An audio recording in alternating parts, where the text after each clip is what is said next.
My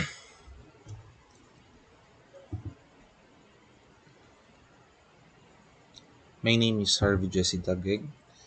Um, the focus of our discussion today is about the entire bureaucratic structure of the educational system. Focus on its legal and historical foundation and some other factors that led to the restructuring of the entire educational system.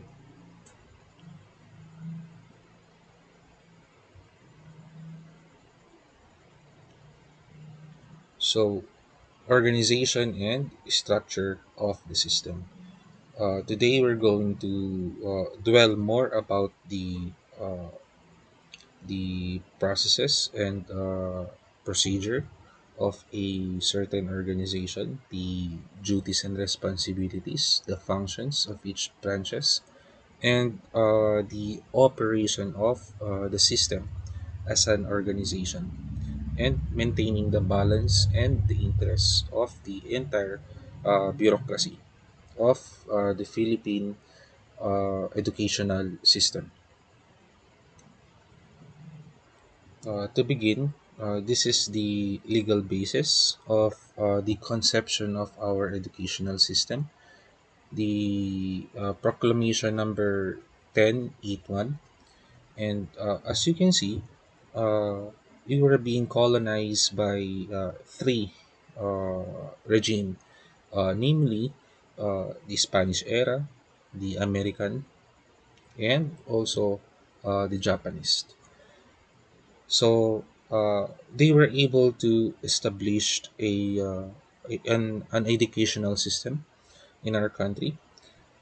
So before the Spanish government, they were able to establish a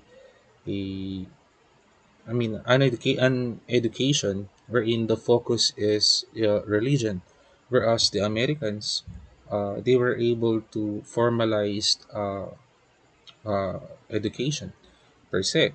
So the Japanese, they were able to introduce vocational. So as you can see, this is how our educational system evolved.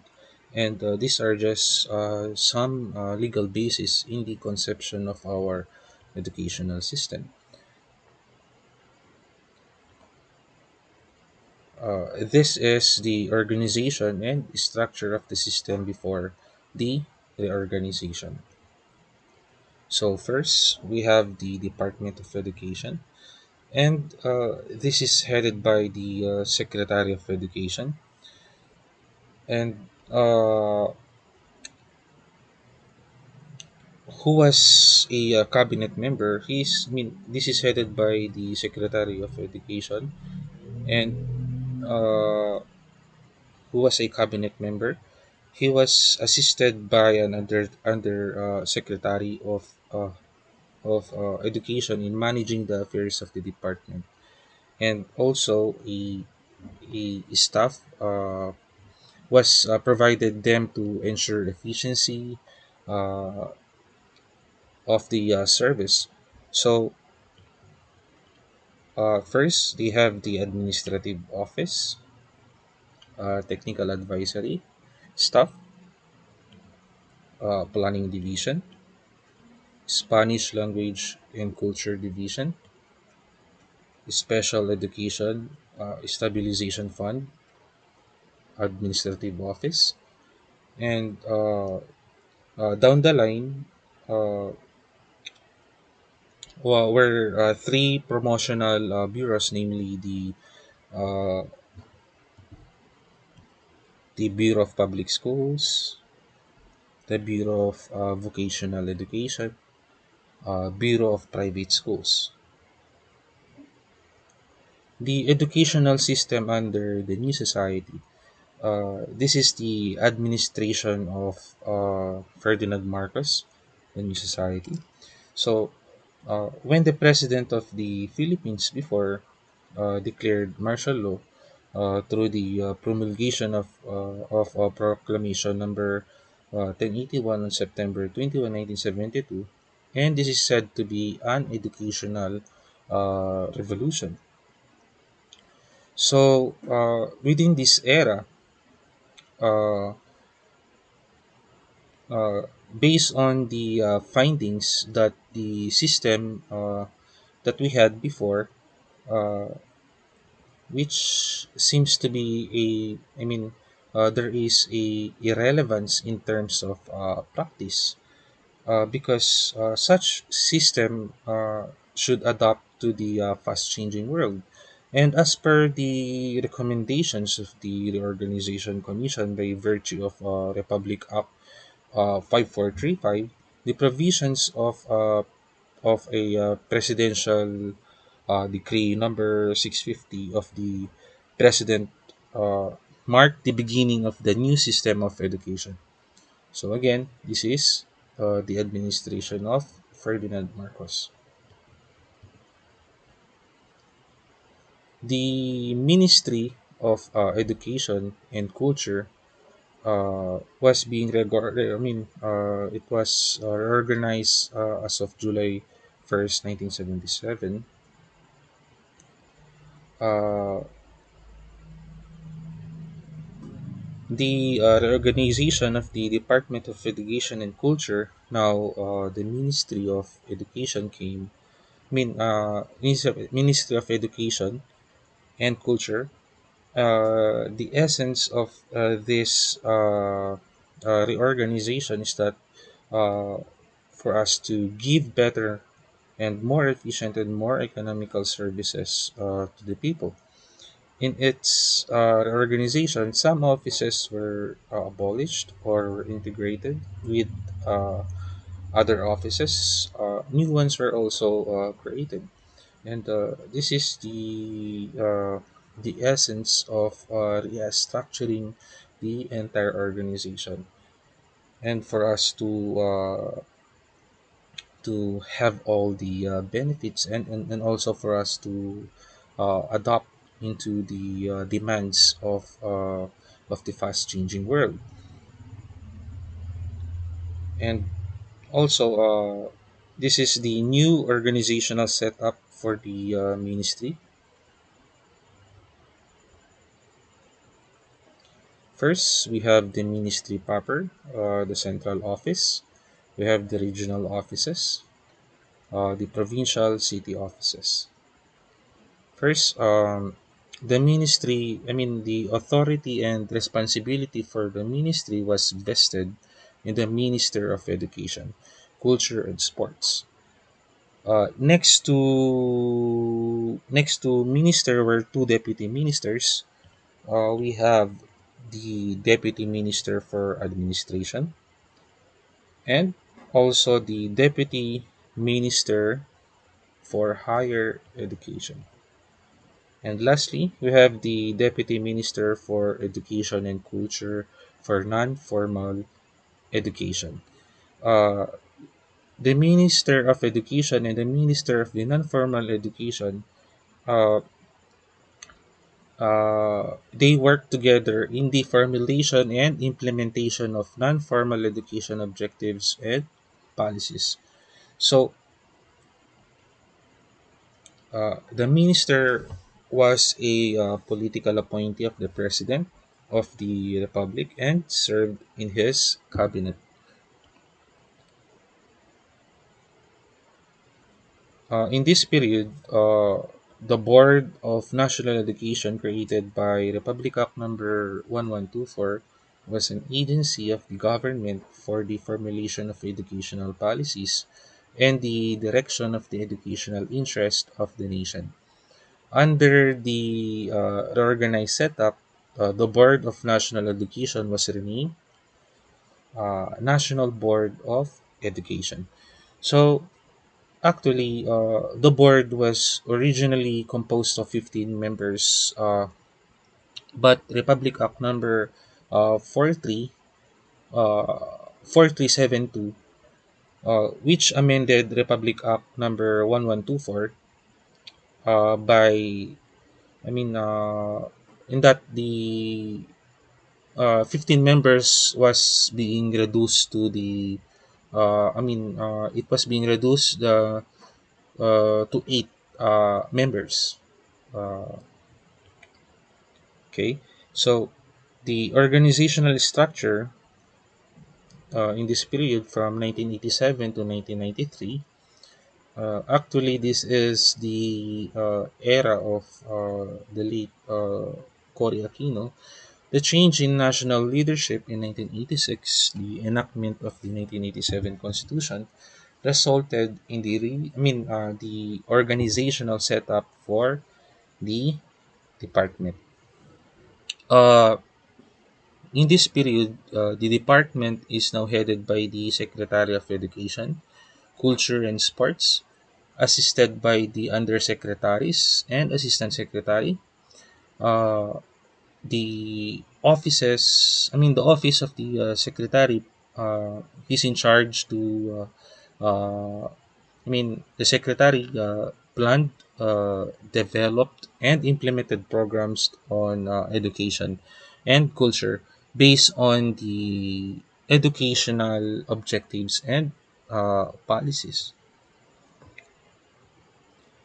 Actually, there are five major services. First, we have the administrative service, the department uh, with economical, efficient, and effective services.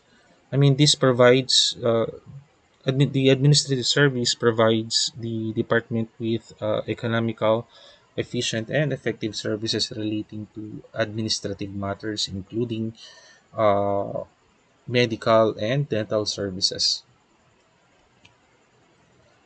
Also, the financial and management service.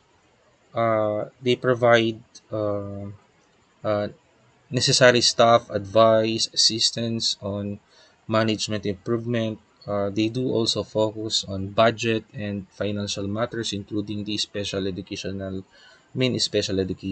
fund, and as well as the plantillas of teachers for salary adjustments and budgets of school boards. And number three, we have planning service.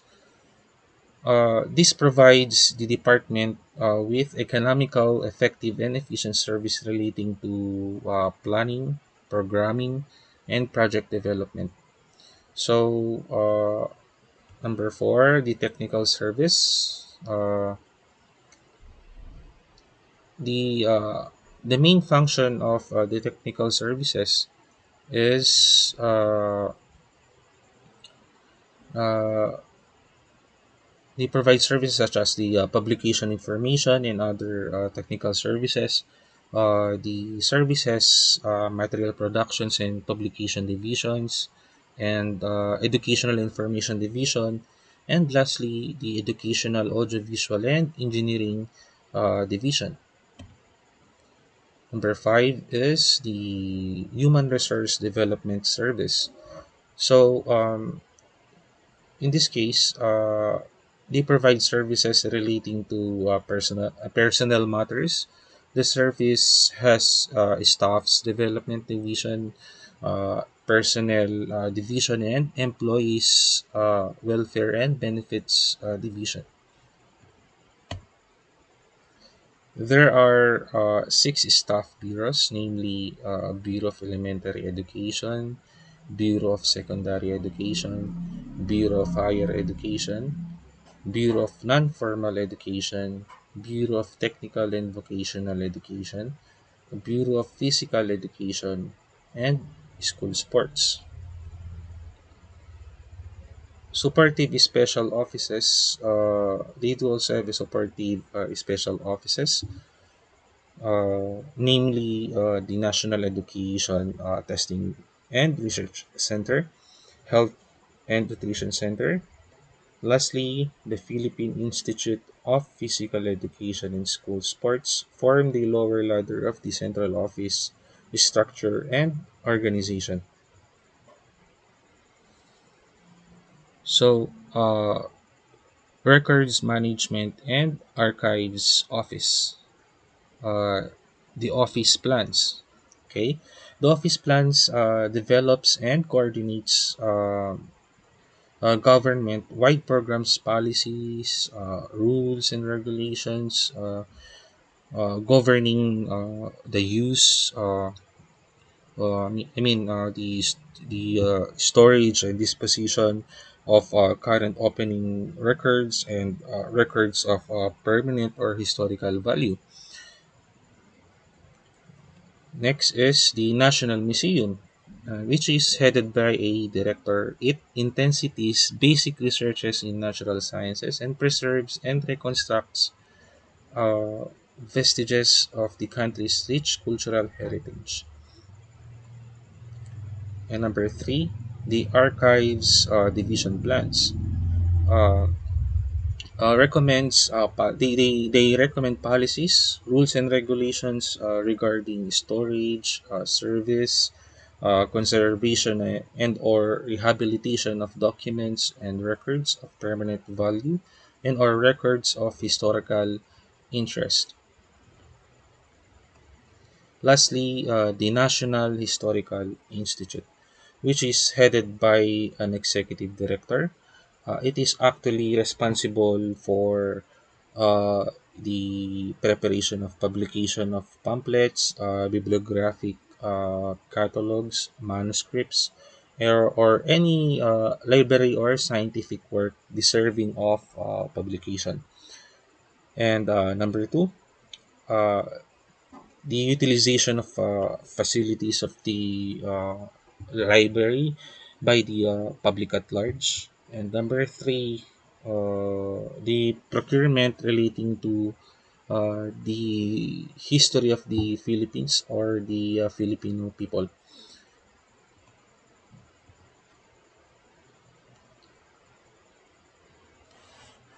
Regional office. The regional office of the Department of Education, Culture, and Sports is an extension of the central office. As such, it is granted uh, commensurate authority to implement its responsibilities as an extension office. In terms of organization and structure, the regional office has a scaled down organization similar to those of the central office. So they have major divisions. First, the planning division.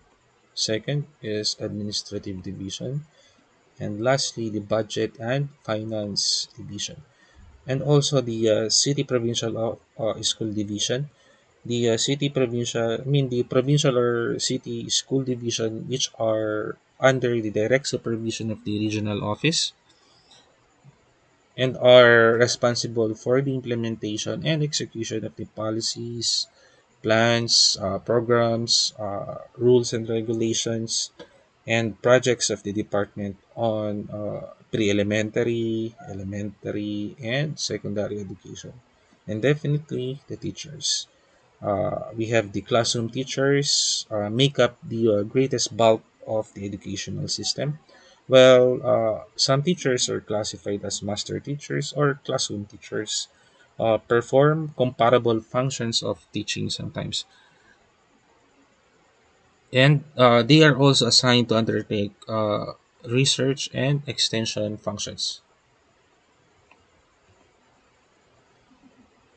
And also the financing public education.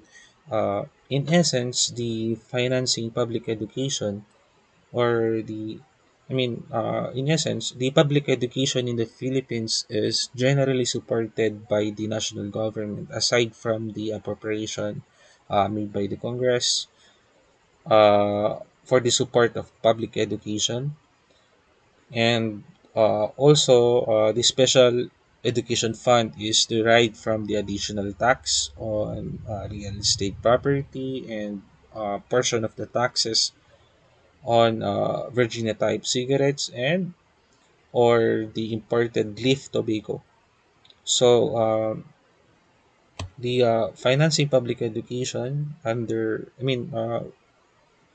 we have the local school boards. Next is the special education fund.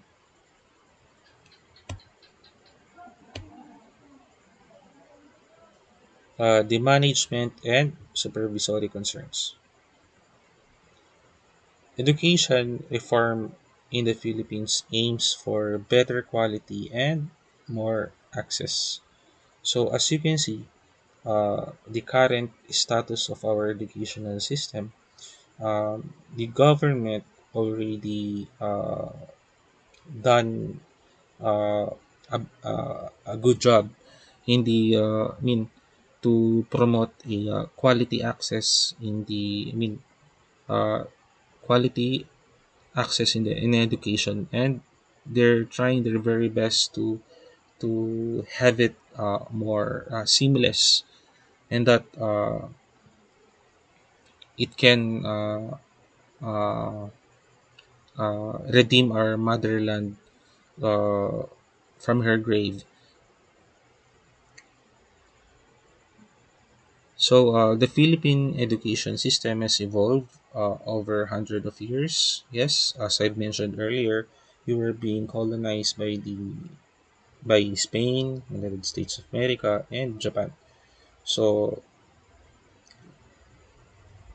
in each era, they were able to provide an educational system. And the only quest that we have is for us a to have a better instructions or quality education, and definitely it should be a a breeding ground for better Filipinos in the future system. So as of this very moment, I'm not that really convinced about the current system uh, of our education, because uh,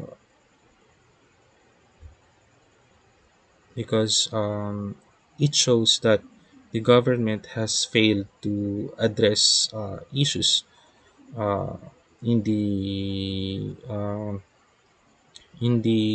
reforms made by the previous and the current administrations, and we have failed so far.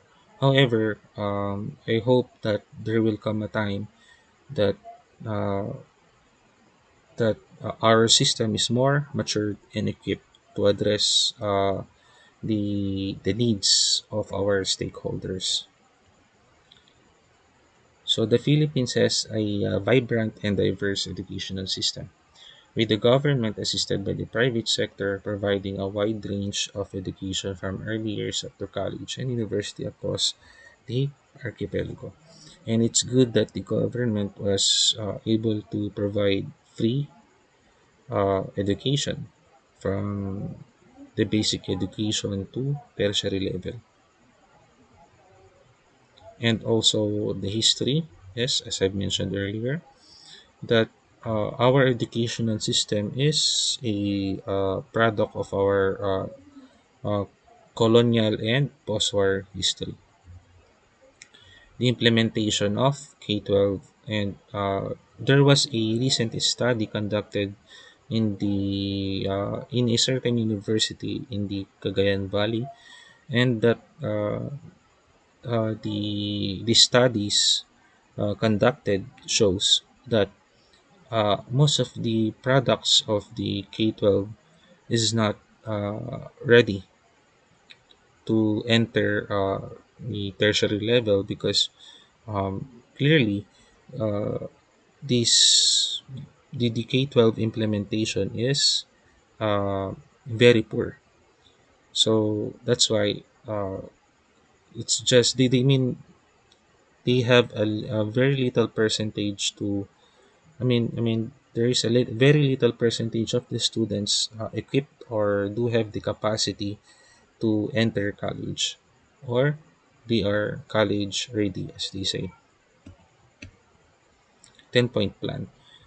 This 10-point plan, uh, the current administration, uh, they're more focusing on the development uh, of our educational system. and one of which is to provide free education and equal access to education, and by providing also the financial assistance and whatsoever, the Duterte administration were able to uh, uh, create policies that is really in favor for the Filipino people in providing good quality and equal access to education for all. In 2015, the Education for All initiative included provisions to ensure all Filipinos were able to achieve what UNESCO calls functional literacy, the ability to read, write, do calculations at a level that is sufficient for the country in which a particular person lives. So it is, uh, in this sense,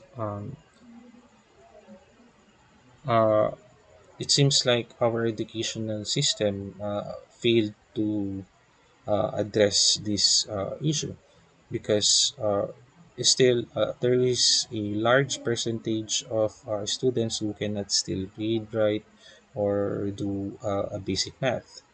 And given that we are a third world uh, country, and that uh, there is a poor implementation of the policies concerning the promotion of good and quality education, and that uh, uh, there is really